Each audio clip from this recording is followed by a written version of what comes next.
Parte del aura de un villano es tener un equipo icónico que respalde sus planes, y qué mejor si ese equipo nace de su propio ser. Chicas y chicos, bienvenidos a un nuevo video en Animer. Hoy repasamos las encarnaciones de Naraku, esos demonios que creaba como sus hijos para ayudarlo en su misión de completar la perla de Shikon. Recuerda suscribirte para saber cuándo tendremos más de Inuyasha aquí en el canal. Y ahora sí, sin más que decir, ¡comenzamos!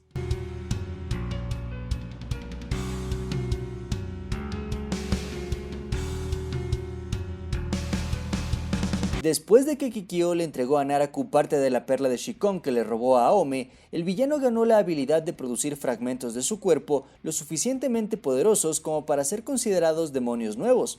Y si bien todos heredaban la cicatriz de Onigumo, cada uno de sus hijos tenía habilidades y personalidad única. Vamos a analizarlos en orden cronológico, comenzando por una aclaración. Algunos se confunden pensando que el monstruo de cabello es una encarnación de Naraku, pero en realidad este yokai es tan débil que ni siquiera valía la pena asimilarlo, por lo que está más relacionado con los descartes que hace Naraku durante sus cambios de cuerpo que con ser un fragmento de sí mismo que lleva su esencia. Con esto claro, pasemos a Kana, la niña del vacío. Ella es la primera hija de Naraku creada a partir de la nada misma, es decir, su lado sin emociones ni deseos. Representa la ausencia de ego, de ambición o de vida, y por eso no posee aura demoníaca, lo que la convierte en una entidad imposible de rastrear para usuarios de energía sagrada. Desde su nacimiento, fue la extensión más fiel y silenciosa de Naraku, actuando como su sombra más invisible. La vemos por primera vez robando las almas de una aldea entera, con el objetivo de atraer al grupo de Inuyasha y así derrotarlos a todos con su espejo. Sin embargo, el plan falló, pues el alma de Aome resultó ser más de lo que el espejo podía soportar en ese momento. De todas formas, este artefacto se convirtió en una de las armas más poderosas del universo de Inuyasha, pues con ella no solo controlaba como marionetas los cuerpos de las almas que robaba, sino que también le servía para espiar a distancia e incluso reflejó el Bakoryuja de Tessaiga durante el intento de Naraku por absorber a Kaguya. Con todo esto ya quedó claro que Kana sería un serio problema y no una simple muñeca sin emociones, pero lo interesante es que detrás de su presencia vacía e inquietante se escondía una conciencia más compleja, pues demostró tener pensamientos propios conforme Naraku la utilizaba para distintas misiones importantes. Por ejemplo, fue clave para atravesar la barrera sagrada del Santo Hakunshin y dar órdenes en nombre de Naraku durante la saga de los Shichinintai. También fue crucial para mantener vivo a Kago manipulando a la mujer que pensaba ser su madre, y sobre todo protegiéndolo cuando estuvo muy vulnerable durante el ataque de la princesa Abi. Además, organizaba los movimientos de Hakudoshi, Goryomaru y Moriomaru cuando la perla estaba cerca de completarse. Sin embargo, entre todos sus hermanos, desarrolló un apego especial hacia Kagura, quien también veía en ella algo más que una extensión de Naraku. Esta relación llegó a su punto máximo tras la muerte de la hechicera del viento, cuando vemos cómo Kana va a buscar su abanico y le dedica unas palabras bajo la lluvia, demostrando que para ese punto de la historia, su silencio ya no representaba el vacío, sino la resignación. Por un lado, su creador mató a su hermana, y por otro, su lealtad hacia él era inquebrantable, lo que le llevó a una última misión contra el grupo de Inuyasha. Aquí Kana desata todo su poder, transformando al espejo en un demonio de cristal capaz de copiar y absorber los poderes de Tessaiga, desde el viento cortante hasta el Kongo Soja, dándole muchos problemas al Hanyo.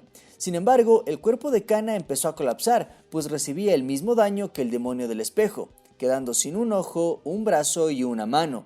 En ese estado, el grupo de Inuyasha le perdona la vida, haciendo que finalmente se confirme en ella su anhelo de libertad, a lo que Naraku la sacrifica de inmediato en una explosión que casi acaba con todos. Por suerte, la voluntad de Kana fue transferida a Ome a través de uno de los fragmentos del espejo, revelando que el secreto para vencer a Naraku era la última luz de Kikyo que había dentro de la perla. Al final, aunque Kana no mostró rebeldía contra Naraku, sus últimas acciones dejaron claro que no quería morir, y que su silencio, aunque era una forma de obedecer, ya no representaba el vacío con el que fue creada. Kagura, la hechicera del viento, es la segunda hija de Naraku y una de las extensiones más importantes. Representa el deseo de independencia, de ser libre como el viento, y aunque no se confirma, puede relacionarse con el anhelo de libertad que el propio Naraku sentía al estar limitado por los sentimientos de Kikyo y por su propia esencia de Hanyo. A diferencia de Kana, ella sí cuestionaba las órdenes de su creador, con una personalidad desafiante, irónica y astuta. aunque en realidad todo esto solo representaba el conflicto interno que constantemente vivía, y que comenzó quizás desde su primera misión, cuando debía robar los fragmentos de Koga. Aquí el plan era hacer que el lobo e Inuyasha se peleen entre sí y luego acabar fácilmente con el ganador de esa pelea, que de seguro estaría muy debilitado. Entonces, Kagura fue a masacrar a la tribu de lobos con sus abanicos, capaces de generar cuchillas de aire o invocar ciclones para atacar y defenderse, pero lo más impactante fue ver cómo controlaba los cadáveres con su técnica danza de los muertos, utilizándola para hacerlos explotar y bañar a Inuyasha con su sangre para inculparlo, provocando la pelea entre el Hanyo y Koga. Por desgracia, el plan no sale según lo esperado y Kagura escapa a último momento de un viento cortante que iba a exterminarla, revelando su habilidad para volar a través de una pluma gigante. Por esta razón, Kagura confronta a Naraku, descubriendo que él simplemente la usó como carnada para medir el verdadero poder de Inuyasha, algo que la hizo atacarlo solo para darse cuenta de lo inútil que era, pues Naraku simplemente debía apretar su corazón para causarle un dolor indescriptible, advirtiéndole que ella es su creación y por ende puede terminar con su vida en cualquier momento. Es por este motivo que Kagura recurre a la manipulación, el engaño y las alianzas temporales con sus enemigos como medios desesperados para liberarse, convirtiéndose en la primera hija de Naraku en querer traicionarlo activamente. A pesar de esto, participó en misiones importantes como reunir los tesoros necesarios para el despertar de Kaguya o escapar con el corazón de Naraku durante la destrucción del monte Hakurei. Además, seguía con sus tareas de espionaje entre varios bandos, lo que la llevó a confiar demasiado en Akago y Hakudoshi, quienes la utilizaron como peón en su propia traición hacia Naraku, aunque su lealtad tampoco estaba con ellos. De hecho, su aprecio real solo lo tenían dos personajes: Kana, de quien sentía una profunda tristeza al ver cómo nunca cuestionaba su destino, y Sesshomaru, a quien admiraba por ser un símbolo de fuerza y libertad. Incluso le entregó los cristales de Gakusanjin para que pudieran encontrar más fácilmente a Akago. Estas acciones la llevaron a ser descubierta por Naraku, quien finalmente le devolvió su corazón por unos segundos antes de atravesarla y envenenarla mortalmente. Pero lo que debía ser una muerte lenta y dolorosa terminó con un momento de paz frente a su querido Sesshomaru, volviéndose una sola con el viento que corre en libertad. Goshinki, el demonio de la mente.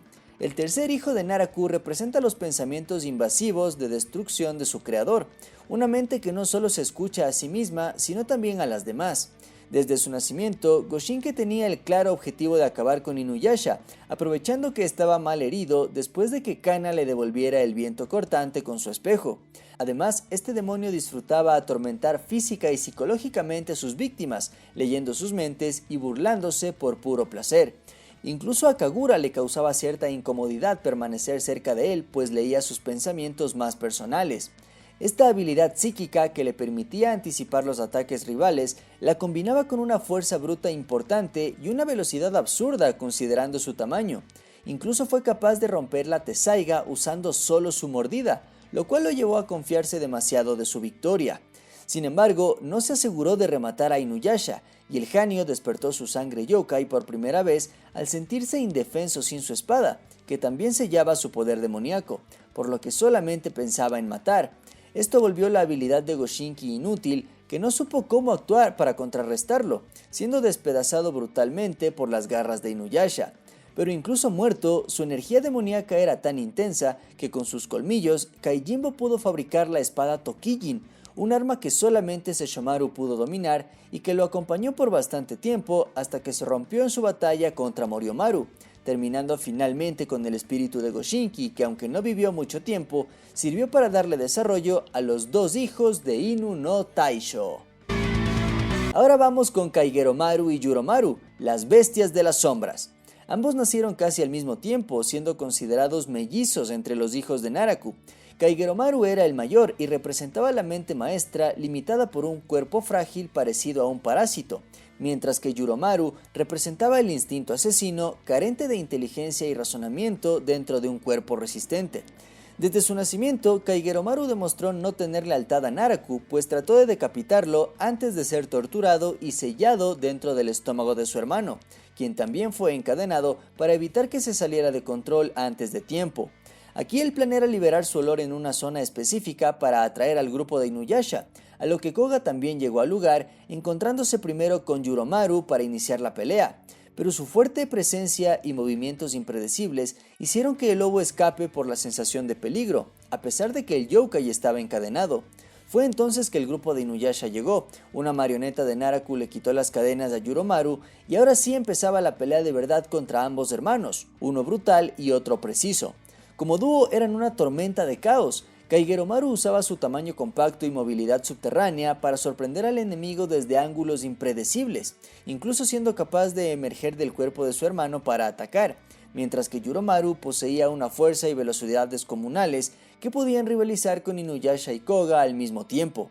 La pelea fue difícil, pero a pesar de sus ataques coordinados, Kaigeromaru y Yuromaru dependían mucho entre sí. Además, su estilo se basaba en la velocidad, el factor sorpresa y que el terreno juegue a su favor, por lo que cuando Sango impregnó el suelo con veneno, Kaigeromaru perdió su movilidad subterránea, dejándolo expuesto, y Yuromaru, sin la dirección y estrategia de su hermano, se volvió predecible y vulnerable.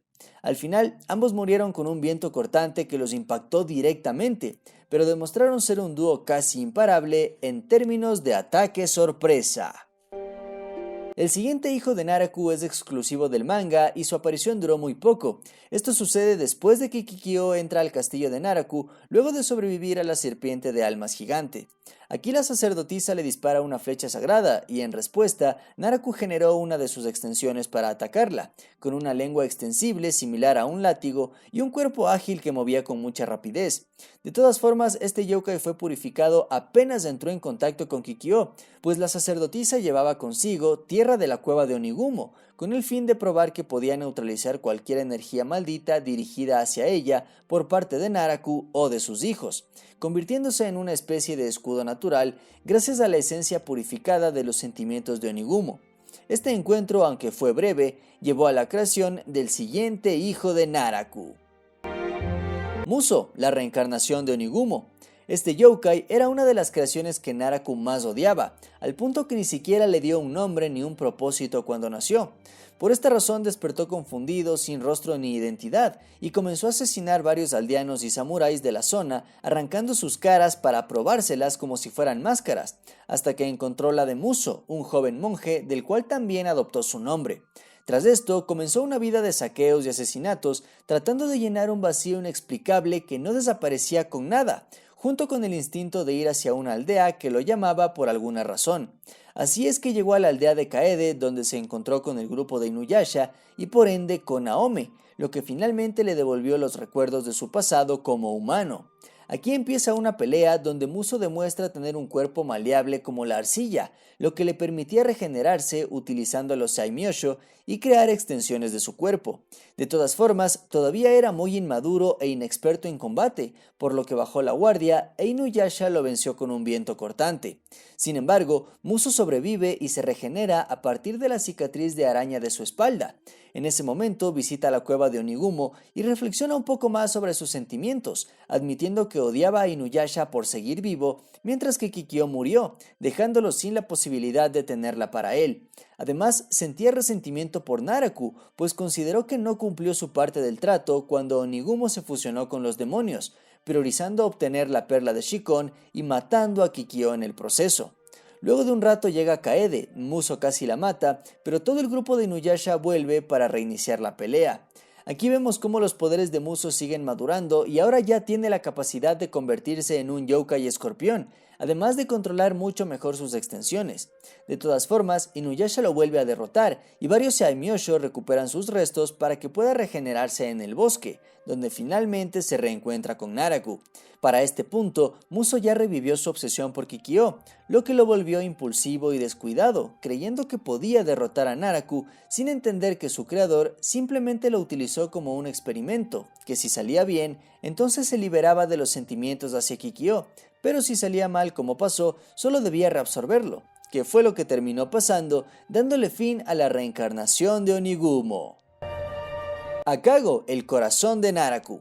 Este yokai es la encarnación del corazón físico de su creador, y quien lo consideraba un ser muy peligroso, capaz de traicionarlo en cualquier momento. Por eso decidió darle la forma de un bebé indefenso, aunque su mente era mucho más fría y calculadora que la mayoría de sus hermanos. Akago nació dentro del Monte de las Ánimas tras un cambio de cuerpo de Naraku, e inmediatamente después de nacer, escapó con Kagura para ponerlo a salvo, marcando el inicio de una serie de eventos importantes. Primero, trató de corromper el alma de Aome usando los celos que sentía hacia Kikyo. Esto lo hizo explorando sus emociones hasta que el grupo de Inuyasha llegó para rescatarla. Aquí ya dejó claro que su poder se basaba en el control psicológico y no en la fuerza bruta. Más adelante se encargó de buscar el límite entre el mundo real y el más allá, para lo que fue leyendo las mentes de varios monjes y sacerdotisas sin tener mucho éxito. Pero lo importante aquí es que uno de esos monjes lo partió en la mitad, dando como resultado dos seres distintos. La mitad izquierda se regeneró en el cuerpo original, mientras que la mitad derecha daría origen a una nueva encarnación llamada Hakudoshi, siendo como su gemelo. Aparentemente, Naraku planeó que esto suceda en algún momento para confundir a sus enemigos y que no encuentren su verdadero corazón. Además, le entregó a Akago el Fuyouheki, una esfera mística capaz de ocultar el yoki de un demonio, haciéndolo indetectable para los demás. Con el tiempo, Akago se fue convirtiendo en un estratega clave y coordinando varios ataques y trampas, pero su ambición lo llevó a una búsqueda de poder aún mayor, iniciando la creación de Moriomaru, un golem demoníaco que le servía como guardaespaldas.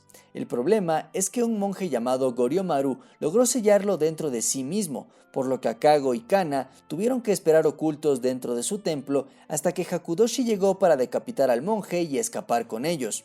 Para este punto, Akago ya pensaba que Naraku era solo un cascarón vacío que trataba de ocupar su lugar, por lo que planeaba traicionarlo pronto. Pero como Naraku ya sospechaba de él por su búsqueda de poder, mandó a aprisionarlo junto con Hakudoshi y Moriomaru. Aunque no duró mucho, pues los gemelos manipulan a Kagura para liberarlos, formando una alianza temporal. Lo que no imaginaron es que la propia Kagura los traicionaría después, revelándole al grupo de Inuyasha que Akago estaba dentro de Moriomaru, e iniciando una nueva pelea que terminó con Hakudoshi absorbido por Miroku.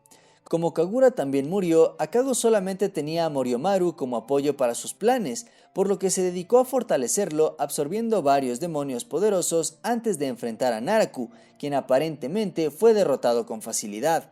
Sin embargo, Akago no vio un incremento de poder tras absorberlo, siendo sorprendido por un Naraku que iba a devorarlo desde adentro, demostrando que incluso su corazón nunca dejó de ser solo un peón más dentro de su plan. Así llegó el final de Akago, que probablemente fue el hijo de Naraku con más ambición e inteligencia. Hakudoshi, el niño blanco. Como dije, Hakudoshi es la mitad de Akago, por lo que están muy conectados no solamente en sus rasgos de crueldad, arrogancia o manipulación, sino que incluso compartían pensamientos y se comunicaban telepáticamente. Apenas después de nacer, Hakudoshi ya tenía a Kagura como su asistente personal, humillándola en cada oportunidad que tenía, aunque al inicio también fingía lealtad hacia Naraku. De todas formas, su poder ya era impresionante después de nacer, incluso controlando a Entei, el corcel del infierno, y decapitando a innumerables yokais para explorar sus mentes sobre alguna pista que lo lleve al límite del más allá. Esto fue clave porque así descubrió una puerta en el Reino de Fuego que conectaba a ambos mundos, y no dudó en utilizar al propio grupo de Inuyasha para medir la fuerza de Gozu y Mesu, los guardianes de esa puerta. Incluso envió a Kagura a comprobarlo sin importarle que pudiese morir en esa misión. Más adelante se volvió a encontrar con el Hanyo durante la misión de defender a la princesa Abi, demostrando una gran resistencia incluso contra los ataques de la Tessaiga Roja, que no lograban atravesar su campo de protección. Curiosamente, no era tan resistente contra el poder sagrado, pues una flecha de Aome rompió su defensa para que Inuyasha pudiera darle un golpe directo del viento cortante, eliminando a Entei y haciendo que Hakudoshi se retire. Luego de esto, Naraku le encargó confirmar si Kikyo seguía viva después de desaparecer en el Monte de las Ánimas, a lo que Hakudoshi liberó un santuario de ratas yokai que se multiplicaban infinitamente, lo que obligó a la sacerdotisa a salir para solucionar el problema. Estos actos le hicieron ganarse parcialmente la confianza de Naraku, por lo que ahora se dedicaría a construir junto a Akago un yokai que le sirva como protección para su frágil cuerpo. Para esto, Hakudoshi mató a Haku, un demonio gigante que almacenaba la energía vital de movimiento de los seres vivos, que también se llama Haku, y ya con esta fuente de energía haría todo tipo de experimentos para crear sus propios yokai, dando como resultado a Moriomaru. Desde aquí tendría algunas batallas contra el grupo de Inuyasha y Koga para ir midiendo las mejoras de su nueva creación, y fue crucial para quitarle los fragmentos de Hakusanjin a Miroku para que dejen de rastrear el Fuyoheki de Akago. Luego de esto, salvó al bebé de Goryomaru y se reunió con Naraku para exponer la traición de Kagura, que reveló la ubicación de Akago, aunque de todas formas su creador decidió aprisionar a los tres hasta la próxima misión, una que nunca llegó pues todos escaparon de la prisión. Luego Hakudoshi enfrentó a Kagura para robar el fragmento de Kohaku y reveló abiertamente que él era la verdadera esencia de su creador, por lo que iba a reemplazarlo junto con Akago. Este exceso de arrogancia fue su perdición, pues en ese momento Naraku le quitó la barrera de energía y fue tragado por el Kasana de Miroku, poniéndole fin a este poderoso yokai que solamente le mostró lealtad a su gemelo. La última creación de Naraku es Byakuya de los sueños, nacido justo después de la muerte de Kagura y Hakudoshi. Este yokai representa la ilusión pasajera de Naraku por reunirse con Kikyo, demostrando que incluso una parte de él mismo se autoengañaba a pesar de que en el fondo sabía que estar con la sacerdotisa era algo imposible. Byakuya era el sirviente perfecto, sobre todo para la parte final del plan de Naraku, donde lo ayudaría a observar a sus rivales y a ejecutar tareas clave como ayudar a Moriomaru a hacerse más fuerte, evitando que Inuyasha o Sesshomaru destruyan a los yokais que Akago planeaba absorber. Esto lo lograba con su poder para crear ilusiones a partir de grullas de origami o incluso ilusiones del propio Naraku, aunque jamás utilizaba sus habilidades para tareas que no se le ordenaban directamente, algo que demostró cuando tuvo la oportunidad de acabar con Inuyasha muy fácil, pero no lo hizo, simplemente porque esas no eran las órdenes que le dieron, demostrando que aceptaba con frialdad su rol como una herramienta más, sin deseos de libertad o rebelión. A partir de aquí tiene varios encuentros con sus enemigos, pero nunca pueden atraparlo, pues Byakuya es demasiado escurridizo, utilizando un origami gigante para huir o incluso teleportándose al cambiar de lugar con un doble. Gracias a esto, Naraku le encomendó capturar los fragmentos de Koga manipulando a Kai, un joven demonio lobo que quería rescatar a su hermano. Aquí vemos cómo Byakuya pertenece a la subespecie de demonios polilla, pues crea una para atrapar al pequeño. Por desgracia, el grupo de Inuyasha llega y salvan a los niños, aunque no pudieron recuperar el fragmento que tenía Kai. Luego de esto, Naraku le daría misiones más importantes como ir tras el fragmento de Kohaku, algo que casi consigue de no ser porque Sesshomaru llegó a tiempo para evitarlo. También fue él quien le dio la orden a Kana de liberar todo su poder en la batalla contra Inuyasha. Y esto es importante, pues ahí Byakuya se da cuenta de que su creador tiene rasgos de crueldad, incluso hacia sus encarnaciones más fieles, pero de todas formas lo acepta y sigue adelante, incluso poniéndose en riesgo al ofrecerle a Sesshomaru un fragmento del espejo de Kana para que Tenseiga copie las técnicas de Tessaiga. Es más, fue gracias a su poder que ambos hermanos pudieron pelear sin interrupción de los demás en una dimensión alterna, mientras Naraku veía todo a través de un ojo de Byakuya que servía como murciélago transmisor. En este punto, Naraku confiaba tanto en él que hasta estuvo presente cuando Magatsuji salió de la perla de Shikon, como último recurso para corromper y robar el fragmento de Kohaku. De hecho, su papel fue clave, pues creó una ilusión de Magatsuji que separó a Sesshomaru del grupo por un momento. Además, lo atacó con 1000 demonios que él mismo invocó, aunque nada fue suficiente para frenar al Dai Yokai que manifestaba la Bakusaiga justo a tiempo para acabar con todo. A partir de aquí, Byakuya ya no volvería a pelear más, pues durante la batalla final en la que Naraku se transforma en una araña gigante, él se dedicó netamente a darle soporte, con ilusiones y trampas que complicaban a los protagonistas. Incluso se ve algo de bondad en él, pues le perdonó la vida a Shippo después de que el zorro lo viera absorbiendo el Meidou Sangetsuha de Inuyasha, técnica que usaría más tarde para cortar a Aome y enviarla dentro de la perla de Shikon antes de ser eliminado por el Hanyo, en un final que él mismo vio venir y que aceptaba con toda la calma del mundo. Sin duda, el último hijo de Naraku fue el balance perfecto de poder, utilidad, astucia y lealtad. Ahora te pregunto yo a ti, ¿cuál es tu encarnación de Naraku favorita? Sea cual sea tu respuesta, déjala en los comentarios. También recuerda que tu like o compartir ayudan mucho al canal. Ten un excelente día, tarde o noche y hasta el próximo video.